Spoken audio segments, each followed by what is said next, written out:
Hello friends, welcome back to my channel आणि मी आहे प्राजक्ता। आज मी तुमच्यासोबत 2 टायर रसमलाई केक कसा बनवायचा याचा व्हिडिओ शेअर करणार आहे। सोबतच 2 टायर आणि 3 टायर केक बनवण्यासाठी कुठल्या गोष्टी महत्त्वाच्या असतात आणि आपण काय काळजी घेतली पाहिजे हे सुद्धा तुम्हाला सांगणार आहे। सो व्हिडिओ एकदम इन्फॉर्मेटिव्ह आहे, शेवटपर्यंत पाहायला विसरू नका आणि चॅनलवर नवीन असाल तर चॅनलला लगेच सबस्क्राइब करा।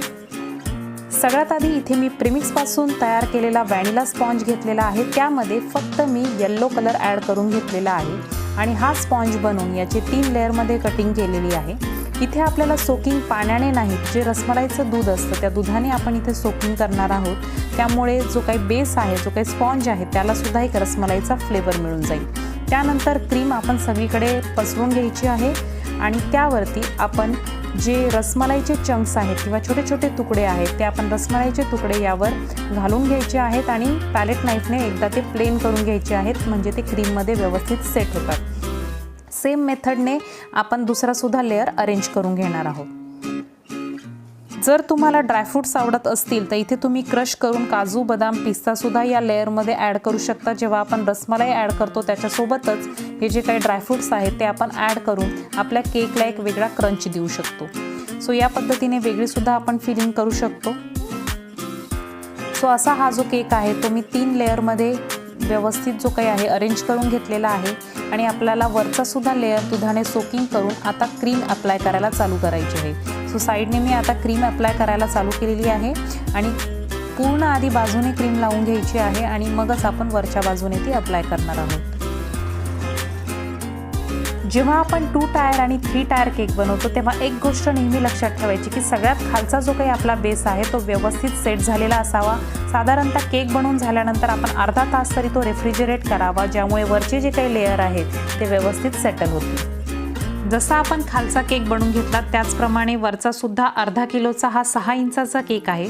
सो 6 इंचाचा केक सुद्धा मी त्याचप्रमाणे तयार करून घेत आहे सेम मेथडने। आता जेव्हा आपण केक बनवतो 2 टायर 3 टायर तेव्हा त्यामध्ये इन्सर्ट करायला आपल्याला डॉवेल्स मिळतात किंवा टूथपिक्स मिळतात केकच्या। इथे मी वरती तुम्हाला फोटो दाखवते। या प्रकारच्या टूथपिक्स आपण इथे वापरू शकतो। जर आपल्याला केक थोडासा लांब डिलिव्हर करायचा असेल किंवा ट्रॅव्हलिंग असेल तर या प्रकारच्या टूथपिक्स किंवा डॉवेल्स आपण वापरून केक जो काही आहे तो व्यवस्थित सेट करू शकतो, ज्यामुळे केक जो काही आहे आपल्या जागेवरनं हलणार नाही आणि केकचे जे काही लेयर आहेत ते एका जागेवर फर्म राहतील। इथे मला टॉवेलची गरज भासली नाही, कारण मी खालचा जो काही लेयर आहे तो व्यवस्थित सेट करून घेतलेला आहे। त्यामुळे वरचा लेयर डायरेक्ट मी खालच्या केकवर अरेंज करणार आहे।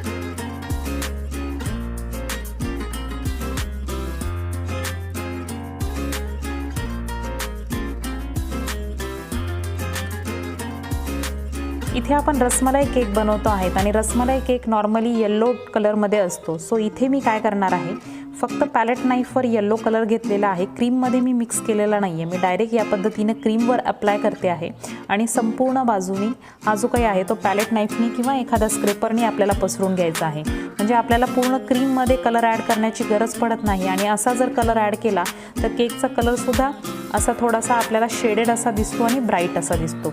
सो या पद्धतीने कलर देऊन मी एका स्क्रेपरने, कोमने हा जो काही केक आहे तो व्यवस्थित जो काही फिनिशिंग देऊन घेतलेला आहे। सेम मेथडने मी आधीच्या सुद्धा केकला येलो कलर देऊन घेतलेला आहे आणि आता इथे वरचा जो भाग आहे तो आपल्याला प्लेन करायचा आहे आणि इथे एक कोंब, जो काही आपला ट्रायंगल कोंब असतो त्या कोंबने मी अशा प्रकारची डिझाईन करून घेतलेली आहे, म्हणजे साईडने आणि वरच्या बाजूने आपण डिझाईन करून घेतलेली आहे। आता हा 1 किलोचा खालचा केक सेट झालेला आहे, वरचाही मी सेट करून घेतलेला आहे आणि त्यानंतर आपण पॅलेट नाईफने हलक्या हाताने केक उचलायचा आहे आणि केक आपल्या अर्धा किलोचा केक जो काही आहे तो 1 किलोच्या केकवर एकदम हलक्या हाताने प्लेस करायचा आहे। सो या पद्धतीने हा जो केक आहे एकदम हळूहळू आपल्याला पॅलेट नाईफ जो काही आहे तो काढून घ्यायचा आहे। आता छोटं स्टार नोझल वापरून इथे मी व्हाईट कलरची क्रीम फिलअप करून घेतलेली आहे आणि आपल्याला दोन्ही बाजूला जी काही आहे ती बॉर्डर देऊन घ्यायची आहे, वरती आणि खालच्या बाजूने दोन्ही बाजूंना मी बॉर्डर देऊन घेतलेली आहे। त्यानंतर त्याच नोझलने मी इथे छोटे छोटे असे डॉट्स आपल्याला टाकायचे आहेत, ज्यामुळे एक फुलाचा आपल्याला आकार येईल। लहान मोठं कमी जास्त प्रेशर दिलं की लहान मोठे डॉट्स इथून तयार होतात। त्यानंतर N1 नंबरचं नोझल वापरून आपण जसे रोझेट काढतो त्याचप्रमाणे इथे रोझेटसुद्धा मी काढून घेतलेले आहेत। सो रँडमली इथे तुम्हाला हव्या त्या पद्धतीने तुम्ही केकवरचा जो काही भाग आहे तो डेकोरेट करू शकता।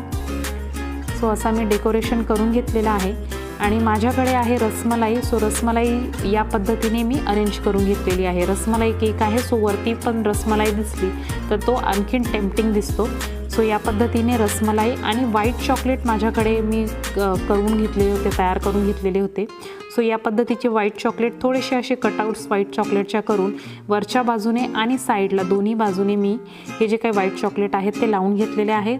आणि येल्लो कलरला कॉन्ट्रास्टमध्ये रेड कलर आणखीन छान दिसतो, त्यामुळे रेड चेरीज थोड्याशा ठेवलेल्या आहेत. आणि हा डेकोरेशनचा पार्ट सगळा आपल्यावर डिपेंड करतो. आपल्याला ज्या पद्धतीने आवडेल त्या पद्धतीने आपण जो काही हा केक आहे तो तयार करू शकतो. सो अशा पद्धतीने हा एकदम टेम्पटिंग असा रसमलाई केक मी इथे तुम्हाला दाखवलेला आहे. तर व्हिडिओ आवडला असेल तर व्हिडिओला लगेच लाईक करा, चॅनलला सबस्क्राईब करा आणि माझा हा व्हिडिओ तुम्हाला आवडला असेल तर जास्तीत जास्त लोकांपर्यंत शेअर करा. पुन्हा भेटूयात आपण एका नवीन व्हिडिओमध्ये.